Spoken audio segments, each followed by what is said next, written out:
जय श्री ओम नमः सिद्धेभ्यः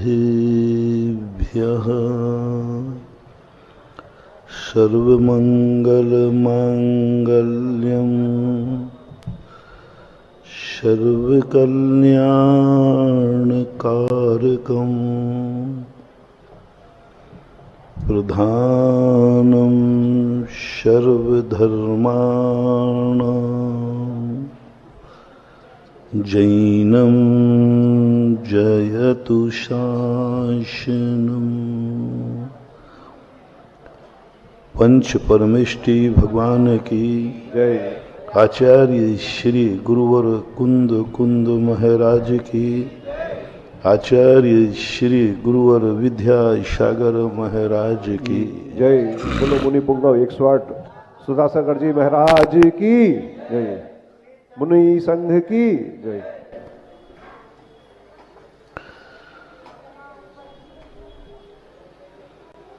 प्रसंग चल रहा है कि व्यक्ति को हमेशा पॉजिटिव सोच रखना चाहिए, अभाव में नहीं सद्भाव में जीना चाहिए। जब जब हमें अभाव की अनुभूति होती है, हमारा विशुद्धि भाव, हमारा विशुद्धि चक्र मलिन होता है, हतोत्साहित होता है। हमें अपने आप में अनुभव होता है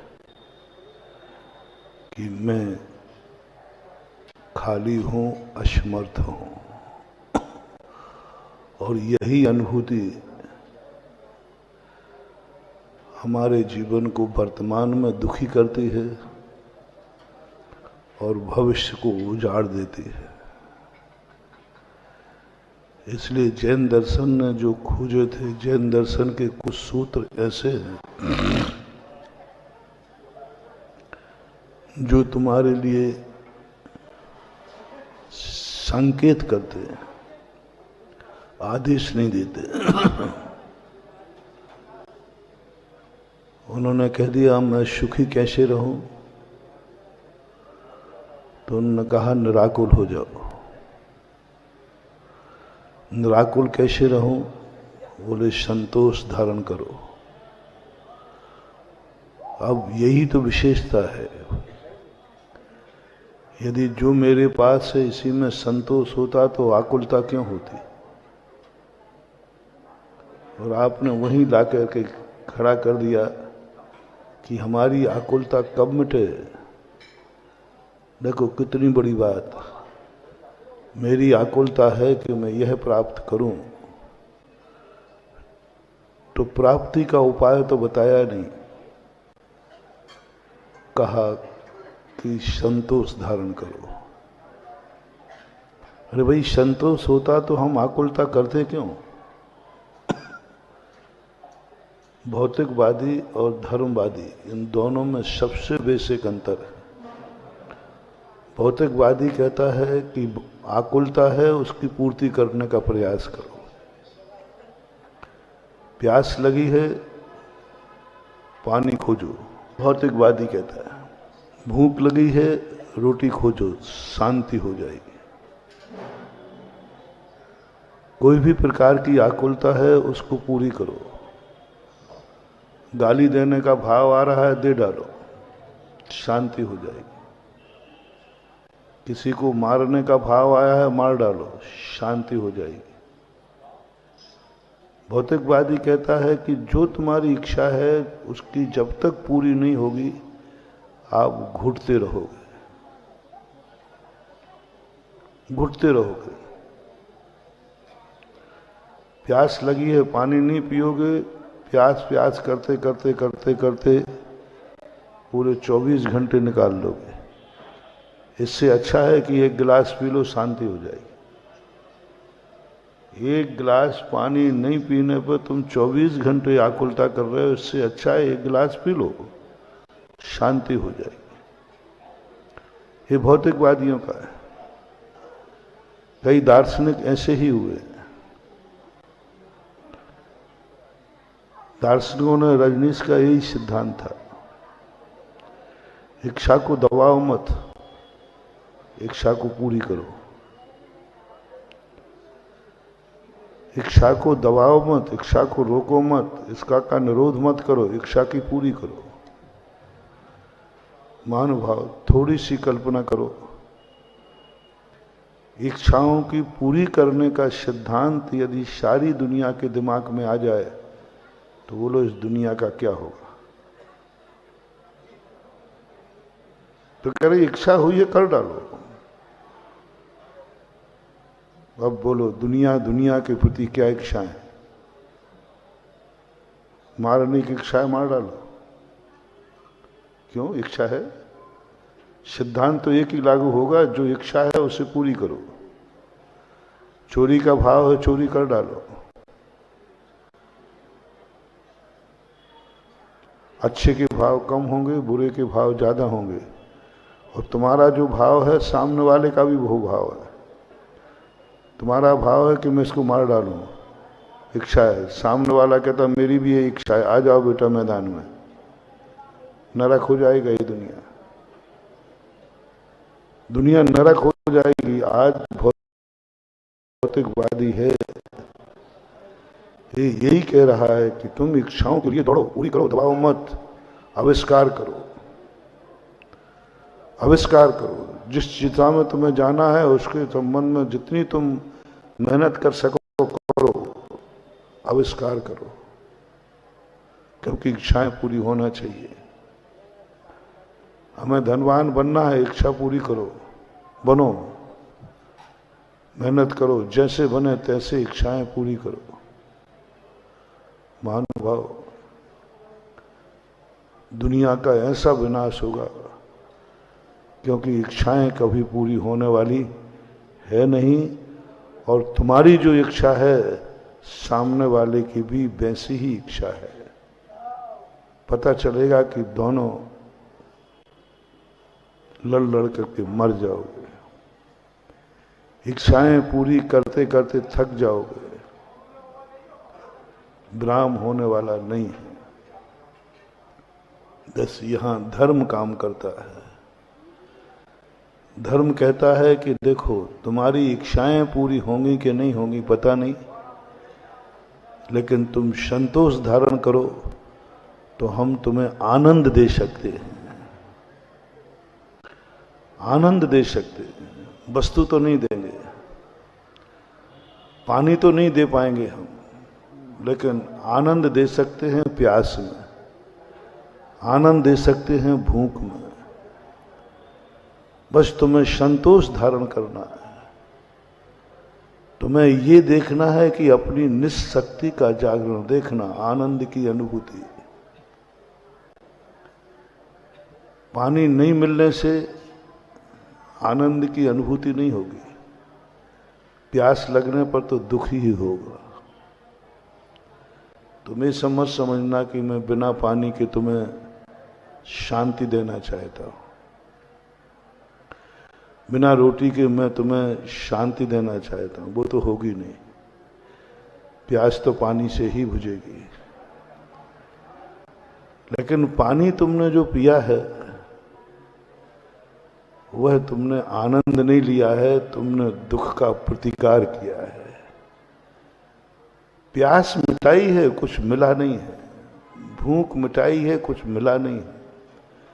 वेदना का प्रतिकार। पूज्यपाद स्वामी ने लिखा कि संसारी व्यक्ति जितनी इच्छाएं करता है उसकी पूर्ति नहीं करता। वेदना का प्रतिकार।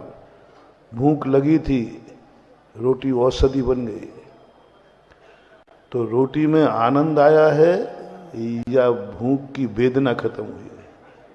वेदना खत्म हुई। जितने भी इच्छाएं हैं, काम, भोग, विषय आदि, ये सब वेदना को कम करते हैं। उपलब्ध कुछ भी नहीं होता, कुछ भी हासिल नहीं होता, मत वेदना खत्म हो जाती है। जैन दर्शन कहता है प्राप्त करो आनंद। पानी के बिना आनंद इच्छा की पूर्ति नहीं।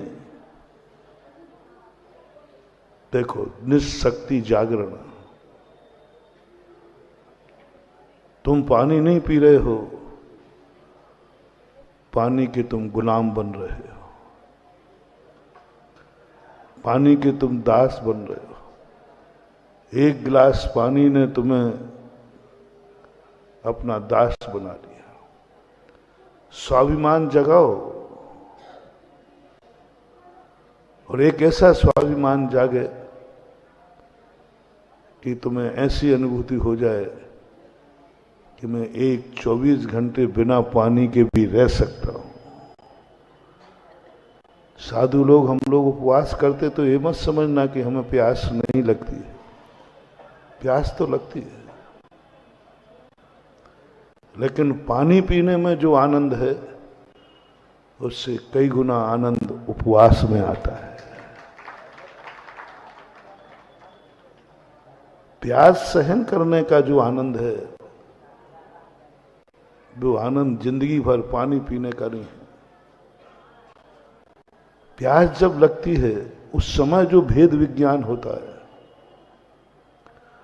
उस समय जो आत्मा की शक्तियों का जागरण होता है। अरे मैं तो लगता था कि मैं 1 घंटे भी बिना पानी के नहीं रह पाऊंगा, 24 घंटे रह गया मैं तो। बेला करते ही शक्ति और डबल जागी, तेला करते ही शक्ति जाग गई। मास उपवास करने वाले कहते इतनी शक्ति मेरे पे है, मैं वैसे ही पानी का गुलाम बना था, मैं तो 1 महीने का उपवास कर लिया, जी रहा हूं। और वो जो आनंद शक्तियां प्रकट होती हैं, वो शक्तियां धीरे धीरे रिद्धि और सिद्धि में बदल जाती हैं। तप के माध्यम से हम इतनी रिद्धियां प्राप्त कर लेते, शक्तियां, कि वह शक्तियां हमारे लिए बहुत कार्यकारी हो जाती। और वो शक्तियां पराई नहीं होती, हमारी स्वयं की होती।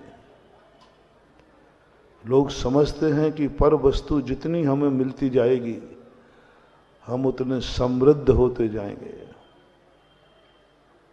लेकिन धर्म कहता है पर वस्तु जितनी तुम्हें मिलती जाएगी उतने तुम असमर्थ होते जाओगे। जितना जितना तुम्हारे पास सहयोग बढ़ेगा, वस्तुएं बढ़ेंगी, उतने उतने तुम असमर्थ होगे, बहुत असमर्थ। बड़े आदमियों को जल्दी इन्फेक्शन होता है, गरीब को नहीं होता, क्योंकि उसकी शक्ति सुविधाओं ने घेर ली, सुविधाओं ने शक्ति कमजोर कर दी। सुविधाओं ने जितनी शक्ति, साधु को क्यों समस्त सुविधाओं से वंचित किया गया?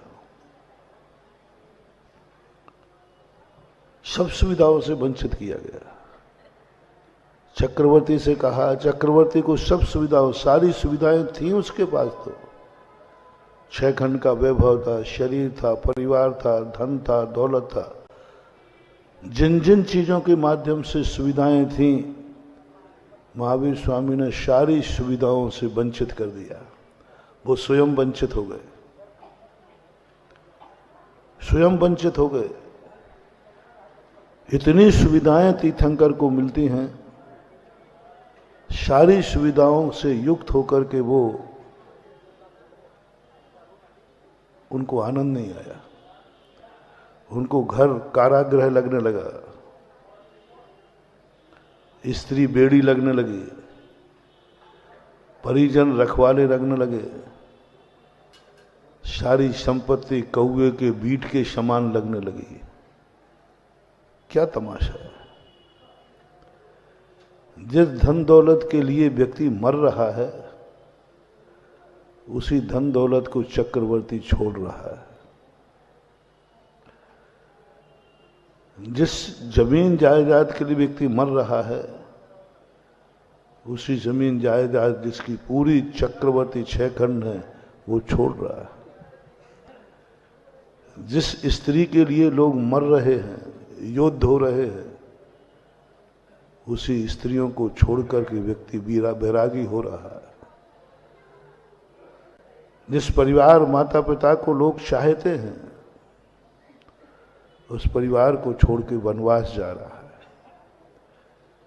जो घर बनाने के लिए जिंदगी भर लगा देते हैं, लोन लेते हैं, और एक वो है जो बना हुआ घर छोड़ के जा रहा है। कैसे विचित्रता है, क्या सत्य क्या है? एक झोपड़ी बनाने के लिए, एक छोटा सा मकान बनाने के लिए दिन रात मेहनत कर रहा है, दिन रात टेंशन में है, एक छोटा सा मकान बन जाए। और एक वो हैं जिनके पास 84 खंड का महल है और वे छोड़ के जा रहे हैं। समझो सुख मकान चाहने में है कि सुख मकान छोड़ने में। दो में से एक तो पागल है, दो में से कोई एक तो या तो छोड़ने वाला है या फिर बनाने वाला है। अब अपन दोनों ही बैठे हैं, एक दूसरे को ना पागल कह के स्वयं ही बता दो कौन पागल है। मैंने छोड़ा है और तुम बनाने में लगे हो। अब पागल कौन है? अपने मुंह से कह दो तो अच्छा रहेगा। यदि मैं पागल दिख रहा हूं तो बोल दो, और स्वयं पागल हो तो बोल दो। क्या है, एक झोपड़ी के लिए कितना व्यक्ति करता है। और यहां सारी झोपड़ियां जो थी वो सब छोड़ दिया। यदि तुम्हारी जिंदगी ऐसी आ जाए कि तुम्हारे पास न एक मकान है, न प्लाट है, न रहने का ठिकाना, न कुछ, तो तुम अपने आप को दुर्भागी मानोगे। महाराज हम बहुत दुर्भागी हैं, बहुत दुर्भागी हैं। एक रहने को झोपड़ी भी नहीं है। पागल कौन है देख लेना। और एक साधु है, कहता मेरे कितने भाग्य हैं कि मैंने सारे मकानों में से कोई मकान मेरे पास नहीं है। सौभाग्य। अभाव में सद्भाव की अनुभूति, अभाव में सौभाग्य की अनुभूति, सद्भाव में नहीं। मकान है इसलिए मैं भाग्यशाली हूं, नहीं। मकान है इसलिए भाग्यशाली हूं, नहीं। मकान नहीं है फिर भी मैं भाग्यशाली हूं, इसकी कहलाती है सिद्धि। ये है साधना, ये है साधना। 3 प्रकार के लोग बना लीजिए। एक वह जो अभाव में रोता रहता है, जिसकी चर्चा मैंने कल की थी। मेरे पास ये नहीं है, मेरे पास ये नहीं है, मेरे पास ये नहीं है, मेरे पास ये नहीं है, बस 24 घंटे रोता रहता है। दाम बिना निर्धन दुखी, तृष्णा वश धनवान। यानी जिसके पास दाम नहीं है वो अभाव में जी रहा है, मेरे पास नहीं है। जिसके पास है वो बढ़ाने में जी रहा है, उसको संतोष नहीं है। और ये सबसे कभू न सुख संसार में, ऐसा व्यक्ति कभी सुखी हो ही नहीं सकता। और 99% जिंदगी तुम्हारी अभाव में जी रही है। तुम्हें दुख है नहीं, ताज्जुब है तुम दुखी हो। तुम्हें दुख है नहीं, ताज्जुब है कि तुम दुखी हो। दुख है नहीं लेकिन दुखी हो। खाने को है, रहने को है, सबको है, फिर भी दुखी हो, क्योंकि तुम कह रहे हो कि हमारे पास वह नहीं है। वह नहीं है, इसका अंत कहीं होना नहीं। वो मिल जाएगा तो आगे और भाव बढ़ेंगे। मैंने तो जितना एक गरीब को दुखी देखा है, उतने एक अमीर को भी दुखी तो देखा। वो भी उतनी तृष्णा में है जितनी तृष्णा में तुम हो। तुम 1 के 2 करना चाह रहे हो, वो 1 करोड़ के 2 करोड़ करना चाह रहा है। जो अरबपति है वो भी उतनी दुखी है। और सबसे ज्यादा वही दुखी है। नींद की गोलियां सबसे ज्यादा अमीर खाते, गरीब नहीं खाते। सबसे ज्यादा अमीर के लोगों को नींद होती। हार्ट अटैक अमीरों को ज्यादा होता है, गरीबों को कम होता है। शुगर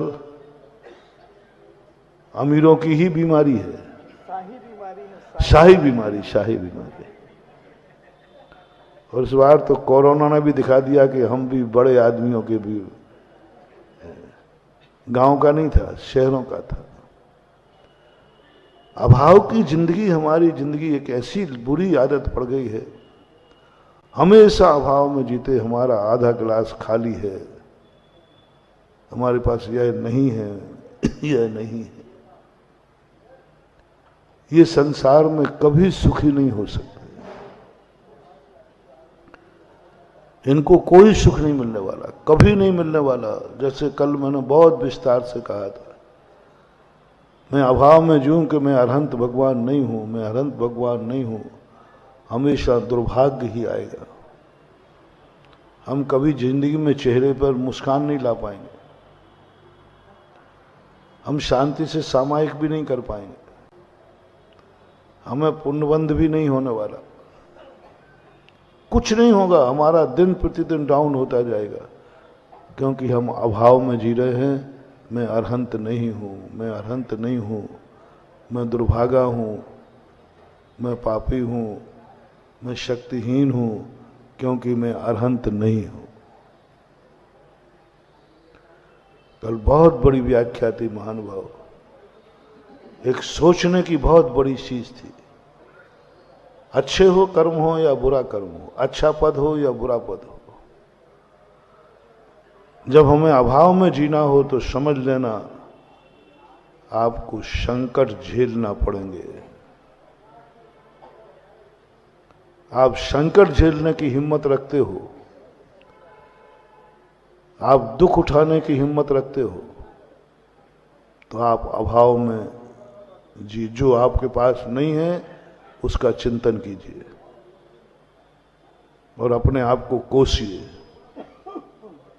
संकटों की लाइन लग जाएगी, संकटों की लाइन लग जाएगी। और आपके जीवन में जितने संकट आ रहे हैं, ये सब इसी कारण से आ रहा है। आप लोग परेशान हैं कि हमारे पास यह नहीं है।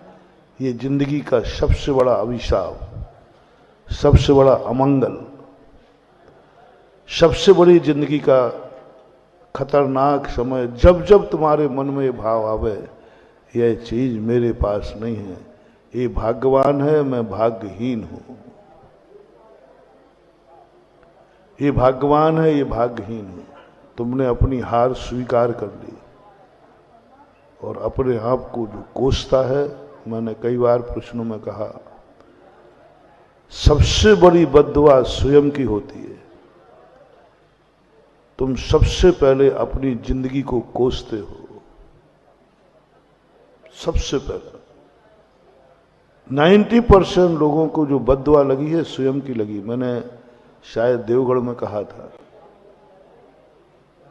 कि स्वयं की नजर, हाँ नजर बोला था, स्वयं की नजर मत लगने दो अपने आप को,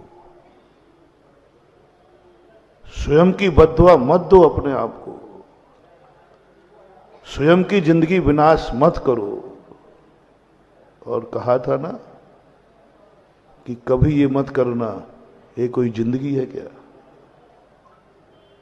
बस महानुभाव बहुत खतरनाक। कभी जिंदगी में एक बार भावा, ये कोई जिंदगी है क्या? समझ लेना अब डाउनफॉल चालू। ये कोई मकान है क्या? ये कोई भोजन है क्या? ये कोई गाड़ी है क्या? ये कोई दुकान है क्या?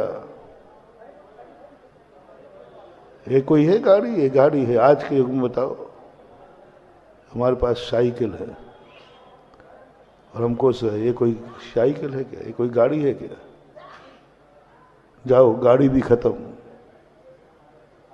ये कोई झोपड़ी है क्या? झोपड़ी भी खत्म। जिस जिसको तुमने कोसा, बस उसी दिन से वो वस्तु तुम्हारी जिंदगी से गायब होती जाएगी। ये आंखें हैं क्या? ज्योतिहीन। ये कान हैं क्या? ये हाथ पैर हैं क्या? जो कुछ भी जो तुम्हारी जिंदगी में आए और तुमने उसको कोस दिया, ये कोई है क्या? इस अभिशाप से बचो। व्यर्थ का अभिशाप है, कुछ मिलने जुलने वाला नहीं। तुम्हारे कोसने से तुम्हारी जिंदगी संभलने वाली नहीं। तुम्हारी जिंदगी संभलने वाली नहीं। तुम धीरे धीरे करके इतने डाउन हो जाओगे कि सुसाइड कर लोगे। कई लोग ऐसा होते हैं, कोसते रहते, घरों में कड़ाई होती रहती है 24 घंटे। और एक साल बातें महिलाओं में ज्यादा होती है। महिलाएं घर को सबसे ज्यादा नजर लगाती हैं और सबसे ज्यादा वो अपने आप को नजर लगाती हैं। जब देखो नजर लगी, तुम्हारा कपड़ा थोड़ा सा हल्का है, उस सहेली का कपड़ा अच्छा है, ये कोई साड़ी है क्या? साड़ी को नजर लगी, बस। आभूषणों को कहिए, आभूषण है क्या? नजर लगी, नजर लगी। ये कोई बेटा है क्या? ये कोई पति है क्या? ये कोई पिता है क्या? इतनी नजरें 24 घंटे चल रही हैं। और ये बात को मार दुनिया में किसी ने बचाया है तो जैन दर्शन ने। आज के मोटिवेशन के लोग इसी बात को कह रहे हैं। जितने मोटिवेशन देने वाले हैं सब इसी बात को कह रहे हैं, अभाव में मत जियो। अभाव रूपी जहर निकाल के फेंक दो। जो तुम्हारे पास नहीं है उसको ध्यान में भी मत लाओ, ध्यान में भी मत लाओ। और उससे इतने ऊपर उठ जाओ कि नहीं, जो मेरे पास नहीं है वो नहीं है। दूसरा पॉइंट, इससे आपको बचना है, क्योंकि मैं इससे बहुत बचता हूं, बहुत बचता हूं। मैं सबसे पहला यही अपनी जिंदगी में कभी दिमाग में अभाव को नहीं आने देता, कभी नहीं आने देता। मैं जो नहीं कर सकता हूं उसके संबंध में कभी नहीं सोचता। मैं नहीं कर सकता हूं, जो मैं नहीं कर सकता हूं ये मैं कब करूंगा, इस कीड़े को मैं लगने नहीं देता, दिमाग में ही नहीं आने देता। जो मैं नहीं कर सकता उस पर क्या सोचना, जिस मंजिल पर पहुंचना नहीं उस रास्ते को क्यों खोजना। मुझे अनंत बनना ही नहीं है, मैं क्यों कोसूं अपने आप को कि मैं अनंत नहीं हूं, क्यों अपने आप को भाग्यहीन कहूं। और आप लोग भी, कल भी कहा था, आज भी ये मंत्र अपनी जिंदगी में ले लो आज से ही। हम तुम्हें कुछ भी नहीं देंगे लेकिन आनंद से भर देंगे। हम तुम्हें कुछ भी नहीं देंगे और आनंद से भर देंगे। हम कुछ भी नहीं लेते हैं फिर भी आनंद से भरे हुए हैं। हमें कुछ भी नहीं मिला और मिलेगा भी नहीं, लेकिन दुनिया की कोई ताकत मुझे आनंद से वंचित नहीं कर सकती। बल्कि साधु तो जो अभाव नहीं है वो अभाव को जीने का शौक है, उसको शौक है। मैंने पहले ही कहा कि मिली हुई वस्तुएं छोड़ने का नाम साधु है। भिखारी और भिक्षु में अंतर क्या हो गया? भिक्षु के पास जो, भिखारी के पास जो नहीं है उसके संबंध में वो सोचता है ये कब होगा। जो नहीं है वो कब होगा? वो भिखारी है, यदि नहीं है तो कल भिखारी बन जाएगा। भिखारी की परिभाषा क्या है? जो नहीं है उसके संबंध में सोचना, जो नहीं है उसको पाने का भाव करना, जो नहीं है उस पर नियत खराब करना, जो नहीं है उस पर कोसना, ये सब भिखारी होने के लक्षण हैं। भिखारी होने के लक्षण, वो भिखारी हो जाता है। भिक्षु कौन है?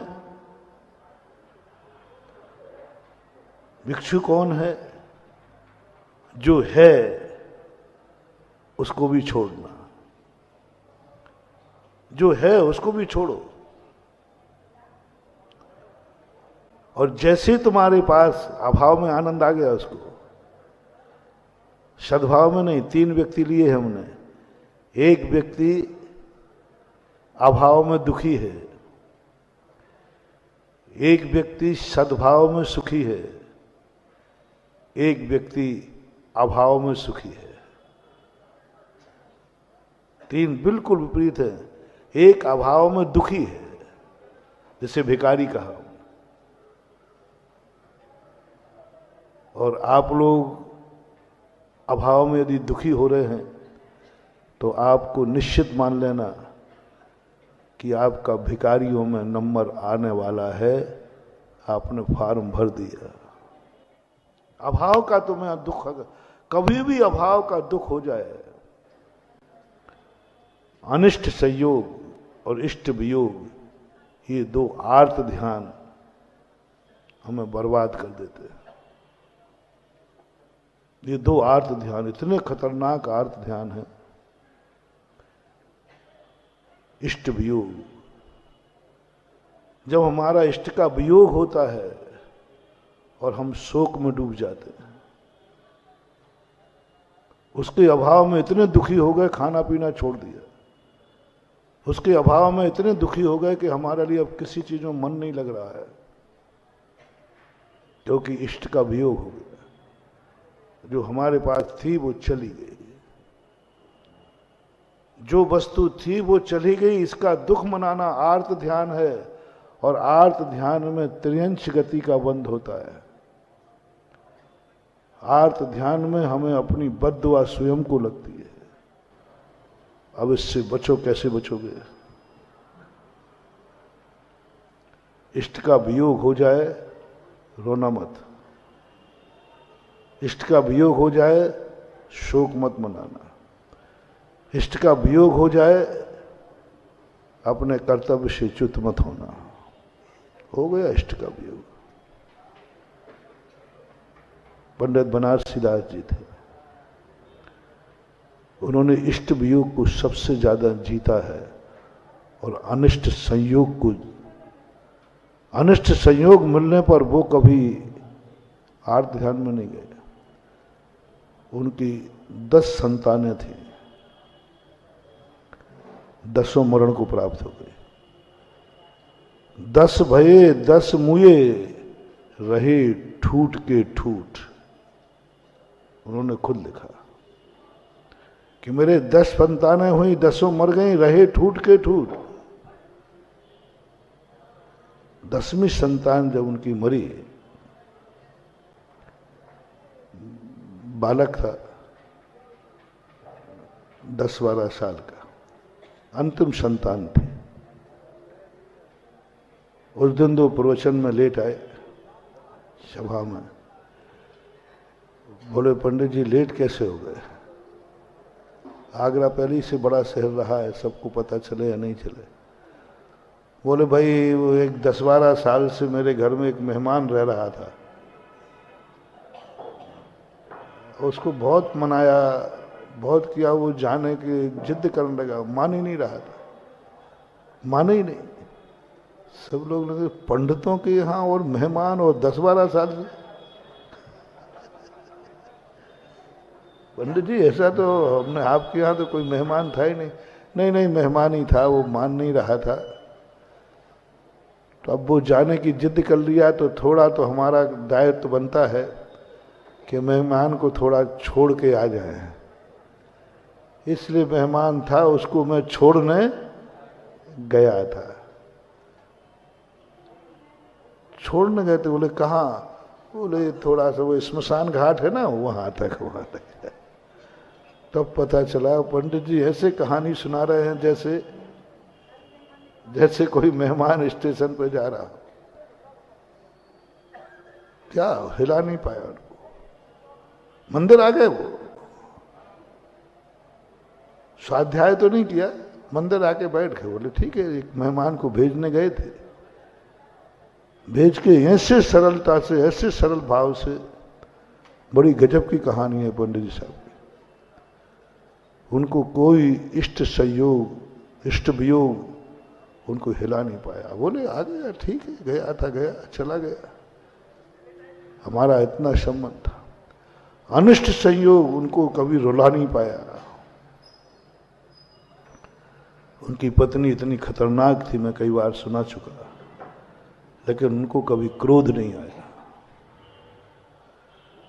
उनने कभी झुंझलाए नहीं, उन्हें अनिष्ट मिलने पर कभी घबराए नहीं। अशुभ कर्म का उदय आ गया, ठीक है, कभी शुभ कभी अशुभ चलता रहता है। आ गया अशुभ का कर्म, जब शुभ कर्म का उदय चला गया तो अशुभ का भी चला जाएगा। अच्छे दिन चले गए तो बुरे दिन भी जाएंगे। जब दिन समाप्त हो गया है, रात आ गई तो रात भी समाप्त होगी, सुबह भी। जब दिन जा सकता है तो रात भी जाएगी।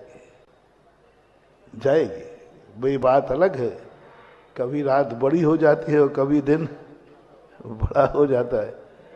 रात बड़ी है तो ठीक है, थोड़े से 1-2 घंटे और अंधेरा रहेगा, लेकिन जाएगा। कोई स्थिर नहीं है। अनिष्ट संयोग मिलने पर हम क्रोध नहीं करेंगे, हम घबराएंगे नहीं, हम चिंता नहीं, चिंतन करेंगे। आने दो, अनिष्ट कितना अनिष्ट आता है। अनिष्ट हमें शक्ति देके जाता है। मैंने देखा है साधना में चमत्कार नहीं है, अनिष्ट में मिलने पर हम विचलित ना हो, इतनी शक्तियां। आत्म जागरण का सूत्र है। आत्म जागरण के ये 2 सूत्र दे रहा हूं। एक सूत्र वह है, हमारा किसी भी अच्छे दिन का वियोग हो जाए, हमारा बहुत अच्छा दिन था, बहुत अच्छा धन दौलत सब कुछ था, सब चला गया, सब चला गया, कुछ भी नहीं बचा, कुछ भी नहीं बचा। आज तुम्हारी परीक्षा है। आप कितने गुलाम थे, कितने कंगाल थे, कितने स्वाधीन थे, आज निर्णय हो जाएगा। सब कुछ चला गया, सब कुछ चला गया। बोलो एक बार, सब कुछ, सब कुछ, सब कुछ कहाँ गया? मैं तो बैठा हूं, बोलो ना। सब कुछ चला गया, मैं तो हूं ना। आहा, क्या आनंद है। कहां चला गया सब कुछ? मैं तो हूं, और मेरे से सब लगे थे। जब मैं हूं तो कुछ नहीं गया, सब आ जाएगा। हाँ, जिस दिन ऐसा लगे महाराज अब मैं ही चला गया, और मैं जब चला जाऊंगा तो फिर तुम्हें सब कुछ चला गया उसकी भी कोई खबर नहीं है। खबर कब तक है? सब कुछ चला गया, इसका अर्थ मैं तो हूं। मेरे थे ना वो चले गए। मेरे पास धन दौलत था, चला गया। मेरे पास यश ख्याति थी, चली गई। मेरे पास जो कुछ था सब चला गया, सब चला गया, सब चला गया। मैं हूं, मैं तो हूं। और जिस समय, ऐसे समय पर तुम्हें मैं की अनुभूति करना है, सब चला गया। आपको बता रहा हूं, हम लोग तो उसको और दूसरे ढंग से लेते हैं। सब कुछ चला गया, लेकिन मैं हूं, ऐसी अनुभूति जिस दिन हो जाए, चिंता मत करना महानुभाव, सब कुछ लौट के आ जाएगा। सब कुछ लौट के आएगा, पाई पाई से लौट के आएगा। और यदि हमें ये अनुभूति हो गई सब कुछ चला गया, अब क्या बचा है? अब मेरा भी क्या अस्तित्व है? अब मैं भी चला गया, मैं भी खत्म। अब मैं क्या करूंगा घर में? अब घर में रह के क्या करूं? सब मर गए, सब चले गए, अब मैं क्या करूंगा? समझ लेना जो गया है वो कभी लौट के नहीं आएगा, क्योंकि तुमने अपने खुद के अस्तित्व को खो दिया। सब चले गए तो तुम चले गए, सब मर गए तो तुम मर गए, धन चला गया तो तुम्हारा सब कुछ चला गया।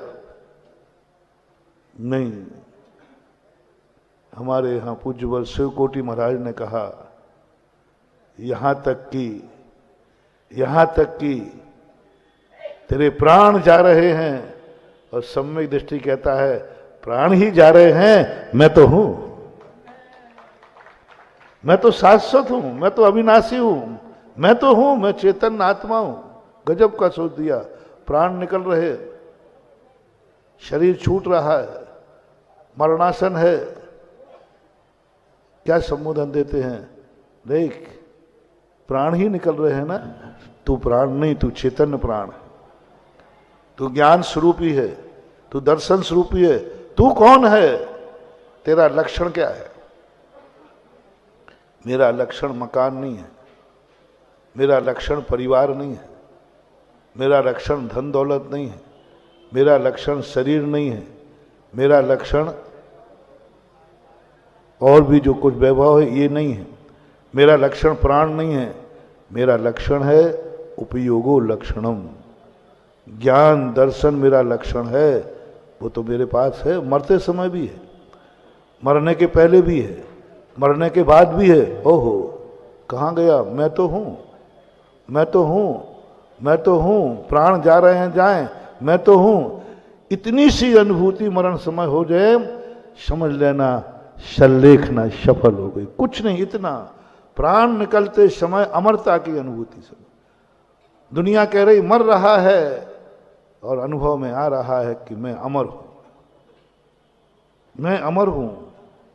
दुनिया कह रही मर रहा है, तू मरेगा 10 मिनट बाद, और उस समय समाधि वाला कहता है मैं तो अमर हूं, मैं तो अमर हूं,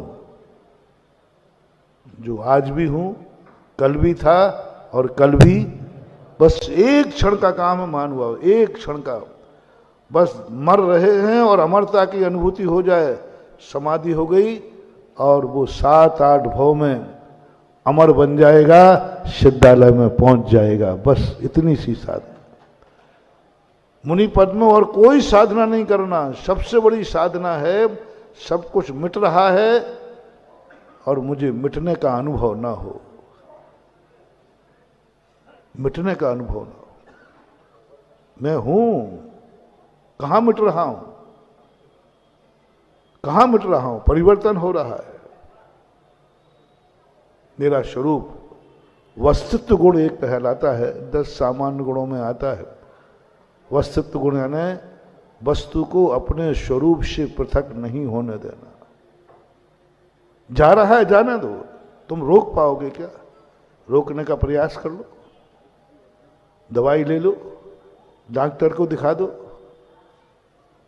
रोकने का प्रयास किया, अब नहीं मान रहा है तो भाई जा पधार, मैं तो रहूंगा। ये अनुभूति तुम लोग करना शुरू करो। अच्छा दिन गुजर गया, गुजर जाने दो। धन चला गया, गुजर जाने दो। जो चला गया चला गया, वो तो अब आने वाला नहीं, उस पर सोच नहीं, उस पर नींद खराब करना नहीं। मैं तो हूं,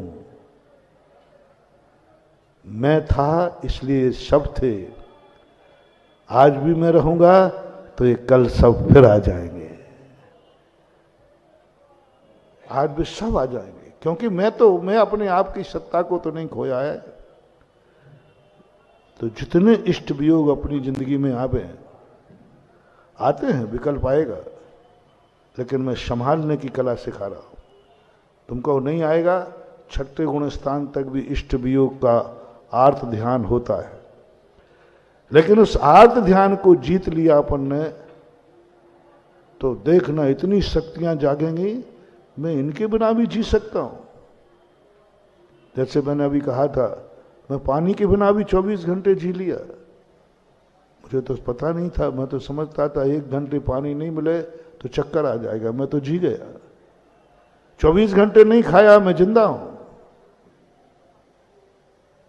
तो ऐसी अनुभूति, जब तुम्हारा इष्ट का वियोग करना नहीं, तुम ग्रस्त हो, तुम इष्ट का वियोग करोगे नहीं, हो जाए तो, होना ही निश्चित हो गया है, तो पूरी ताकत लगाई, पूरा प्रयास किया कि जो वस्तु मेरे लिए प्रिय है उसको मैं अपनी जिंदगी से जाने नहीं दूंगा, ताकत लगाई, फिर भी चली गई। चली गई, उसके बाद अपने आप को संभालो। आपका ग्रस्त जीवन, आपकी गृहस्थी उजड़ी हुई पुनः बस जाएगी। बहुत ज्यादा इंतजार नहीं करना, थोड़े दिन के बाद आपको खुद ऐसा लगने लग जाएगा कि शायद उससे भी अच्छी वस्तु मुझे अब मिली है। जितने महान आत्माएं हुए हैं। और दूसरी शक्ति थी अनिष्ट शक्ति। अनिष्ट जब जीवन में आवे, जो हम नहीं चाहते थे वो जीवन में आ जाए, घबराना नहीं, ये अनिष्ट मुझे रुला नहीं पाएगा, हताश मत होना, ये जीवन मेरा नींद खराब नहीं कर पाएगा, मैं अपनी जिंदगी से कभी भी उबूंगा नहीं, कितना ही अनिष्ट आ जाए, मैं अपनी जिंदगी अनिष्ट आने दो, कितना अनिष्ट आ रहा है। अनिष्ट में यदि आने के बाद तुम संक्लेश को प्राप्त नहीं हुए, जितने आज तक महान आत्माएं बनी हैं अनिष्ट संयोग से बने हैं, जितने जितने आज नाम अमर हैं अनिष्ट संयोग से, जितनी जितनी सतियां हुई हैं अनिष्ट के कारण हुई, जितनी जितनी जो आज दुनिया में प्रसिद्ध हैं, जिनके ऊपर कथाएं लिखी गई, उनकी लिखी गई जिनके जीवन में अनिष्ट आया, दुख आए, विपरीत आए। मैंने जितने लोगों की देखी कथाएं, उन्हीं की लिखी जिनका जीवन में दुख भरपार आया, अपरंपार दुख आया, लेकिन वे दुखी नहीं हुए। दो व्यक्ति, एक वह है जो सद्भाव में दुखी हो रहा है लेकिन अभाव में जो नहीं है उसके दुखी हो रहा है। एक वह है जो अभाव में दुखी हो रहा है, और एक वह है जो अभाव आया, अनिष्ट आ गया और सुखी है, कुछ नहीं।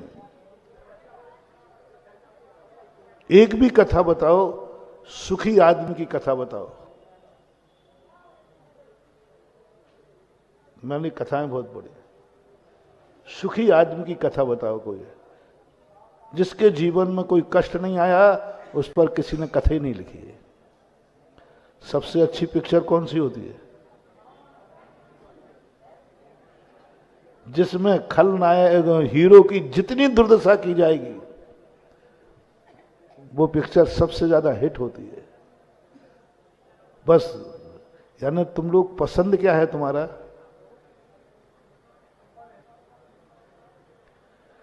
खलनायक का तो मौज हो और हीरो की दुर्दशा हो, वह दुनिया की मांग है और तुम्हारी भी मांग है, तुम भी वही चाहते हो।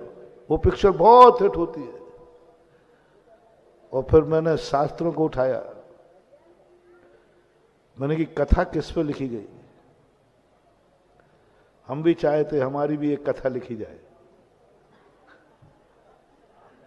तो जब कथा उठाई तो उसने कहा पहले ये दुख देखो,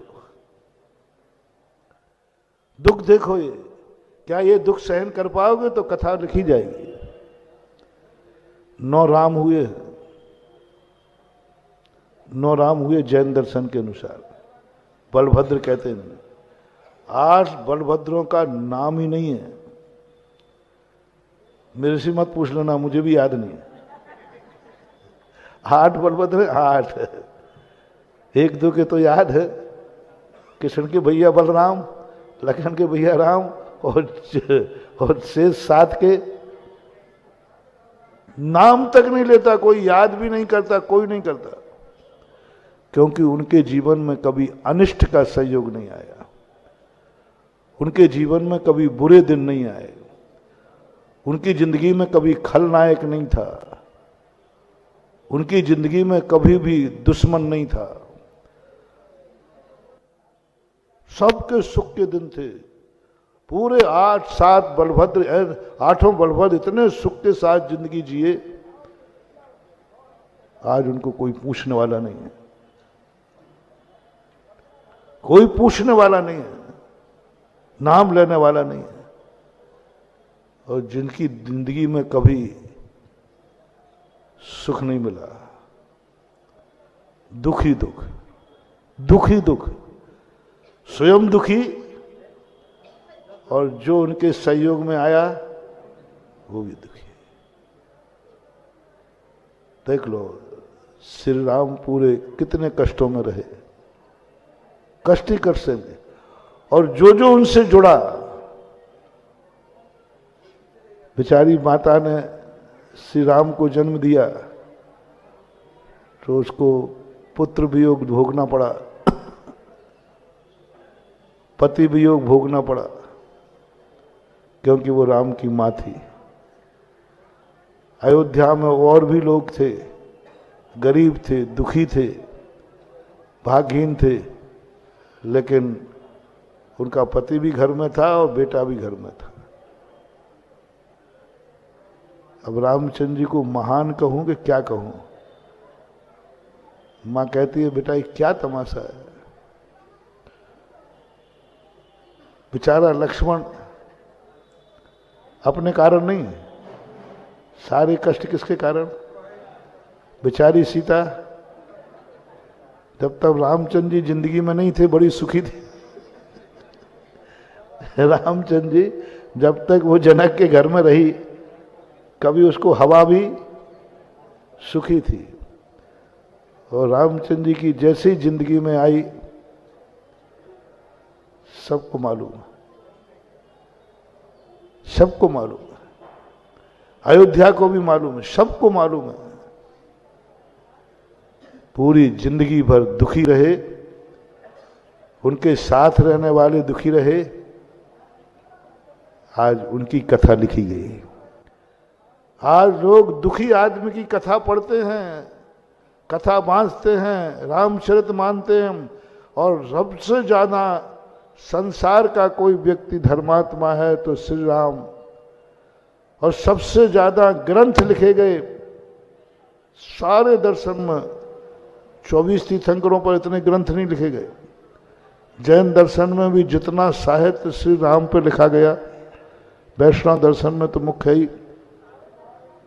क्यों? क्यों? क्यों? क्योंकि वो दुखी थे। तो आपको क्या पसंद है? यानी जो आत्मा जितनी ज्यादा दुखी होगी वह पिक्चर सबसे ज्यादा चलेगी, चाहे धर्म की हो चाहे कुछ भी हो। नियम मिथ्या है, गाली दे दो, ये करना है। इतना भी अनिष्ट आ जाए, इतना भी अनिष्ट आ जाए तो बोलो कहां तक गिर पाओगे? होमवर्क आपके लिए, कहां तक गिर पाओगे? पहला व्यक्ति कहता है तुम मारो तो मार डालो, मैं नमोकार मंत्र जपना बंद। तुम मारो तो मार डालो, मैं देव साध गुरु का श्रद्धान छोड़ने वाला नहीं हूं, मैं नहीं करने वाला, मैं नियम नहीं तोड़ने वाला। सर्वश्रेष्ठ। दूसरे नंबर पर थोड़ा बाल बच्चों से मोह हो तो क्या ठीक है साहब, मैं छोड़ता हूं, छोड़ता हूं, नहीं पढ़ूंगा नमोकार मंत्र। तो तक तो फिर मैं तुम्हें माफ कर लूंगा, तीसरे पर मत उतराना। तीसरे पे क्या उतर गया? पैर से नियम का अपमान मत करना, नियम को मिथ्या मत कहना, नियम बेकार है ये मत कहना। ठीक है तुम कहते हो छोड़ता हूं, लेकिन नियम। और खादिर वील कहता है नंबर 1 में आ गया, ना नियम तोड़ूंगा तो कितना भी यमराज मेरा गला दबा दे, लेकिन मैं नियम तोड़ने वाला, और एक कौए का मांस नंबर 1 में चला गया। और यहां जिंदगी में कोई मांस नहीं खाए, लेकिन ये दावा करना है तुम्हें कि सब चला जाए तो चला जाए, धर्म नहीं जाने दूंगा, कितना भी अनिष्ट आ जाए। तो आज का 2 प्रकार का मोटिवेशन, इष्ट वियोग होने पर सब कुछ चला गया, घबराना नहीं।